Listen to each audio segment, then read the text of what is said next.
بسم اللہ الرحمن الرحیم۔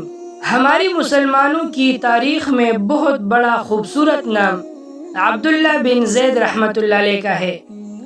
آپ رحمۃ اللہ علیہ نے ساری زندگی نکاح نہیں کیا، جوانی گزر گئی، بڑھاپا آیا۔ ایک دن بیٹی حدیث مبارکہ پڑھ رہی تھی، اس میں نبی کریم صلی اللہ علیہ وسلم کا فرمان پڑھا، جس کا مفہوم یہ تھا کہ جنت میں کوئی اکیلا نہیں ہوگا۔ جو نکاح کی عمر میں نہیں پہنچا یا پہنچا بھی تو کسی وجہ سے نہیں ہوا اور وہ مسلمان ہی مرا، تو اللہ مسلمان مردوں اور عورتوں کا جنت میں آپس میں نکاح فرما دے گا۔ جب یہ حدیث پاک پڑھی تو دل میں خیال آیا کہ یہاں تو نکاح نہیں کیا تو جنت میں ہونا ہی ہونا ہے، تو جنت میں میری بیوی کون ہوگی؟ دعا کی کہ یا اللہ مجھے دکھا تو صحیح جنت میں میری بیوی کون ہوگی۔ پہلی رات دعا قبول نہ ہوئی، دوسری رات بھی دعا قبول نہ ہوئی، تیسری رات دعا قبول ہو گئی۔ خواب میں کیا دیکھتی ہے؟ کالے رنگ کی عورت ہے، حضرت بلال حبشی رضی اللہ تعالیٰ عنہ کے دیس کی رہنے والی، حبشہ کے دیس کی، اور وہ کیا کہتی ہے کہ میں میمونہ ولید ہوں اور میں بصرہ میں رہتی ہوں۔ پتہ مل گیا، آنکھ کھلی، حضرت کی تہجد کا وقت تھا، نوافل پڑھی، نماز فجر باجماعت ادا کی اور سواری لے کر حضرت عبداللہ بن زید بصرہ گئے۔ وہاں لوگوں نے بڑا استقبال کیا، حضرت کا نام ہی بہت بڑا تھا۔ بیٹھا کر پوچھا کہ حضرت بتائی بغیر کیسے آنا ہوا؟ خیر تو ہے؟ آپ نے پوچھا یار یہ تو بتاؤ یہاں کوئی میمونہ ولید رہتی ہے؟ لوگوں نے حیران ہو کر پوچھا حضرت آپ اتنی دور سے چل کر میمونہ ولید سے ملنے آئے ہیں؟ آپ نے فرمایا کیوں، اس سے کوئی نہیں مل سکتا؟ نہیں حضور وہ تو دیوانی ہے، لوگ اسے پتھر مارتے ہیں۔ حضرت نے پوچھا کیوں مارتے ہیں؟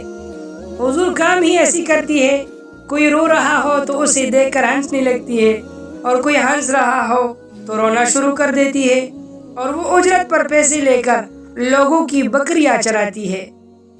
آج بھی وہ ہماری بکریاں لے کر جنگل میں گئی ہے، آپ آرام فرمائی، عصر کے بعد آ جائے گی، آپ مل لیجئے گا۔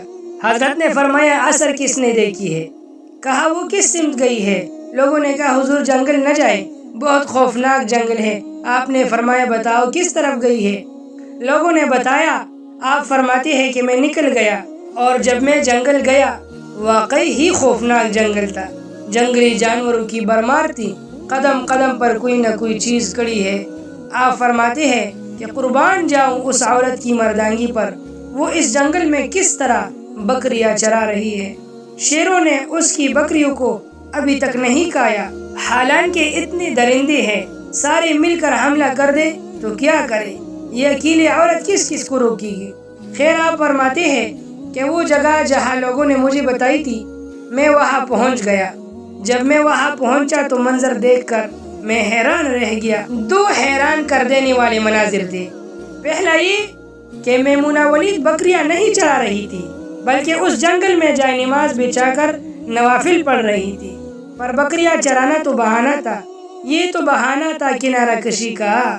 لوگ یہی سمجھتی تھی میمونہ سارا دن بکریاں چراتی ہے، لیکن میمونہ بکریاں نہیں چرا رہی تھی۔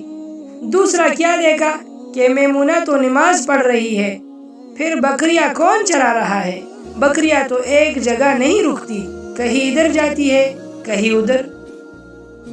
فرمایا کہ میمونہ نماز پڑھ رہی تھی اور شیر بکریاں چرا رہے ہیں، بکریاں چر رہی ہے، شیر ان کے ارد گرد گھوم رہے ہیں۔ اگر کوئی بکری بھاگتی ہے، اس کی فطرت ہے شرارت کرنا، تو شیر اسے پکڑ کر واپس لے آتا ہے، لیکن کہتا کچھ بھی نہیں۔